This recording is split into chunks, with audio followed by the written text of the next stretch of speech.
Hey guys, what's up? In this video, I'm going to tell you how to enable extended RAM in Galaxy A15 5G. So for this guys, firstly, just go to settings and then scroll down. Here we have an option for device care. So just tap here and then go to memory option. Okay, so in this section, just scroll down and then tap to RAM plus. So this is basically from where we can extend the RAM. By the way, it is set to 4 GB and we have a 2 GB, 6 GB and 8 GB option. So I want to set it up to 8 GB. But make sure guys we have to restart our phone so that it will be changed. Now tap to restart here.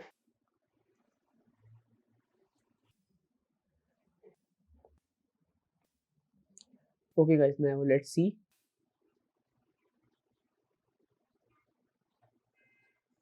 Go to settings again, go to device care, tap on the memory, RAM plus, and as you guys see that my extended RAM is set to 8 GB. So that's how guys we can extend our RAM in Galaxy A15 5G.